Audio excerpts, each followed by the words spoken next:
नमस्कार, मैं अनामिका आप सभी का हार्दिक अभिनंदन और स्वागत करती हूँ। जैसा कि हम सभी जानते हैं कि भगवान श्री कृष्ण ने अर्जुन को उपदेश दिया था, उसे हम श्रीमद् भगवद गीता के नाम से जानते हैं। पर क्या ये सभी लोगों को पता है कि एक उद्धव गीता भी मशहूर है, जिसमें भगवान श्री कृष्ण ने उद्धव को बहुत सारी बातें बताई थी, जिससे कि हम जीने की और समाज में रहने की प्रेरणा ले सकते हैं।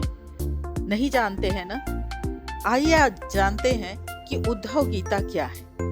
बचपन से ही उद्धव सारथी के रूप में श्री कृष्ण की सेवा में रहे, किंतु उन्होंने कभी भी भगवान श्री कृष्ण से कोई भी चाह नहीं रखी, न ही उनसे कोई वरदान मांगा, न ही कोई इच्छा जताई। उद्धव अपने मन में उठ रही शंकाओं का समाधान चाहते थे, जो उनके मन में कृष्ण की शिक्षाओं और कृतित्व को देखकर उठ रही थी। उन्होंने भगवान श्री कृष्ण से पूछा, भगवान, महाभारत के घटनाक्रम में अनेक बातें मैं नहीं समझ पाया। आपके उपदेश कुछ अलग रहे, जबकि आपका व्यक्तित्व, जीवन कुछ अलग तरह का दिखता रहा। क्या आप मुझे इसका कारण समझाकर मेरी ज्ञान पिपासा को शांत करेंगे? श्री कृष्ण बोले, उद्धव, मैंने कुरुक्षेत्र के युद्ध क्षेत्र में अर्जुन से जो कुछ कहा वह भगवत गीता थी।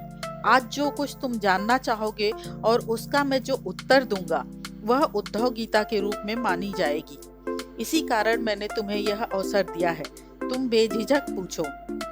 उद्धव ने पूछना शुरू किया, हे कृष्ण, सबसे पहले मुझे यह बताइए कि सच्चा मित्र कौन होता है? कृष्ण ने कहा, सच्चा मित्र वह होता है जो जरूरत पड़ने पर मित्र की बिना मांगे मदद करे। उद्धव, कृष्ण, आप पांडव के आत्मीय प्रिय मित्र थे। कृष्ण, आप महाज्ञानी हैं, आप भूत, वर्तमान और भविष्य के ज्ञाता हैं, किंतु आपने सच्चे मित्र की जो परिभाषा दी है, क्या आपको नहीं लगता कि आपने उस परिभाषा के अनुसार काम नहीं किया?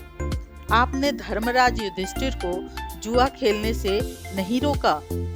ठीक है, आपने उन्हें नहीं रोका, लेकिन आपने भाग्य को धर्मराज के पक्ष में भी नहीं मोड़ा। आप चाहते तो युधिष्ठिर जीत सकते थे। आप कम से कम उन्हें धन, राज्य और खुद को भी हारने के बाद तो रोक सकते थे। उसके बाद जब उन्होंने अपने भाइयों को दांव पर लगाया, तब भी तो आप उनको रोक सकते थे। आपने वह भी नहीं किया। उसके बाद जब दुर्योधन ने पांडवों को सदैव अच्छी किस्मत वाला बताते हुए द्रौपदी को दांव पर लगाने को प्रेरित किया और जीतने पर हारा हुआ सब कुछ वापस देने का लालच दिया, कम से कम तब तो आप हस्तक्षेप कर सकते थे। इसके स्थान पर आपने तब हस्तक्षेप किया जब द्रौपदी लगभग आधा सील खो चुकी थी। तब आपने उसे वस्त्र देकर द्रौपदी के सील को बचाने का दावा किया। लेकिन आप यह दावा कैसे कर सकते हैं? उसे एक आदमी घसीट कर हाल में लाता है और इतने सारे लोगों के सामने निर्वस्त्र करने के लिए छोड़ देता है। एक महिला का सील क्या बचा? आपने क्या बचाया? अगर आपने संकट के समय में अपनों की मदद नहीं की तो आपको आपदा बांधव कैसे कहा जा सकता है? आपने संकट के समय में मदद नहीं की तो क्या फायदा? क्या यही धर्म है? इस प्रश्न को पूछते पूछते उद्धव का गला रुध गया और उनकी आंखों से आंसू बहने लगे। ये अकेले उद्धव के प्रश्न नहीं, महाभारत पढ़ते समय हमारे मस्तिष्क में यह सवाल उठता है। उद्धव ने यह हम लोगों की ओर से ही कृष्ण से प्रश्न पूछा था। हंसते हुए कृष्ण बोले, प्रिय उद्धव, यह सृष्टि का नियम है कि विवेकवान ही जीतता है। उस समय दुर्योधन के पास विवेक था, धर्मराज के पास नहीं। यही कारण रहा कि धर्मराज पराजित हुए। उद्धव को हैरान परेशान देखकर कृष्ण आगे बोले, दुर्योधन के पास जुआ खेलने के लिए पैसे और धन तो बहुत था, लेकिन उसे पासों का खेल खेलना नहीं आता था। इसलिए उसने अपने मामा शकुनी को द्रुत क्रीड़ा के लिए उपयोग किया। यही विवेक है। धर्मराज भी इसी प्रकार सोच सकते थे और अपने चचेरे भाई के पेशकश कर सकते थे कि उनकी तरफ से मैं खेलूंगा। जरा विचार करो, अगर मैं शकुनी के साथ खेलता तो कौन जीतता? पासे के अंक उसके अनुसार आते या मेरे अनुसार, चलो इस बात को जाने दो।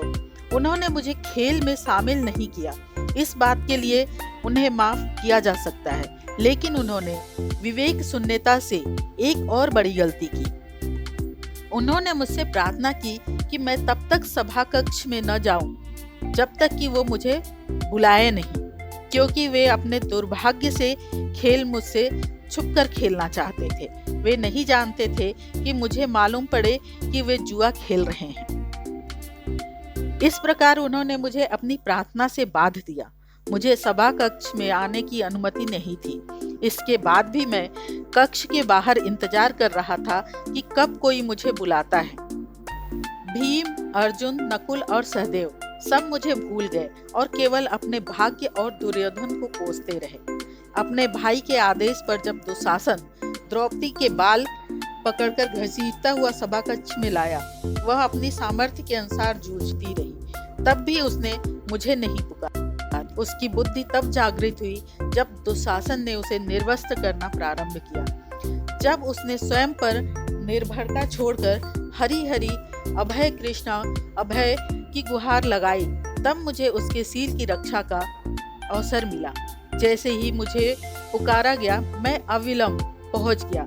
अब इस स्थिति में मेरी गलती बताओ। उद्धव बोले, कान्हा, आपका स्पष्टीकरण प्रभावशाली अवश्य है, किंतु मुझे पूर्ण संतुष्ट नहीं हुआ।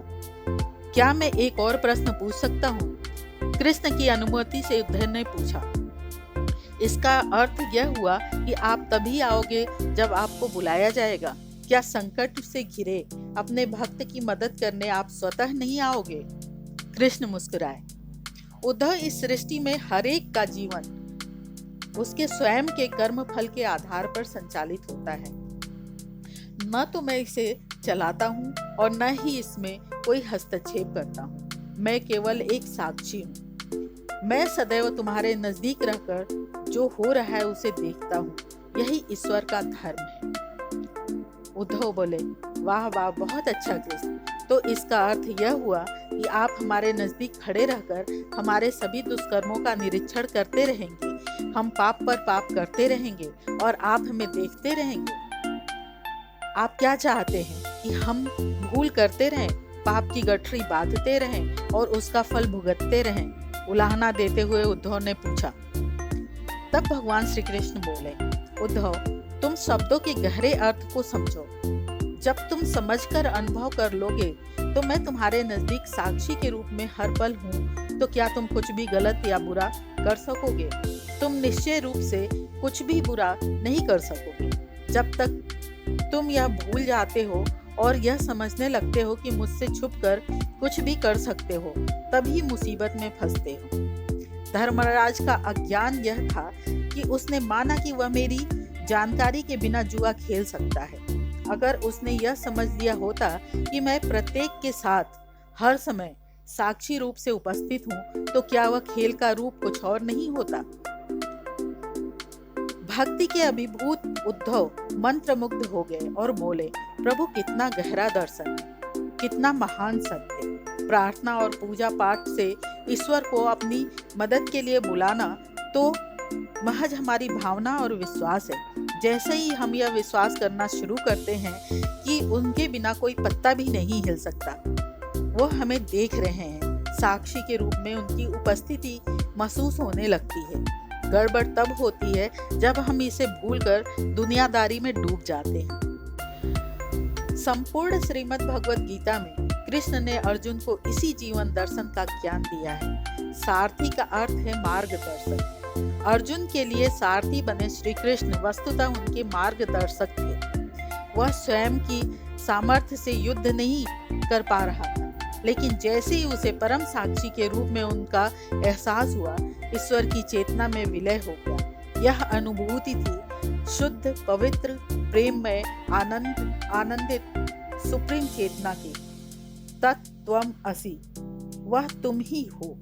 ऐसा जैसे ही अर्जुन ने सोचा, सारे भ्रम दूर हो गए और उन्होंने युद्ध किया था। तो उद्धव, जहां भी लोग मुझे साक्षी के तौर पे मानेंगे, वहां पे कहीं पाप, कहीं बुराई, कहीं अत्याचार कुछ भी नहीं टिकेगा। बस सत्य और ईश्वर वहाँ मौजूद रहेगा। इसी के साथ मैं अपनी वाणी को विराम देती हूँ। जय सनातन, जय भारत। धर्मो रक्षति रक्षित।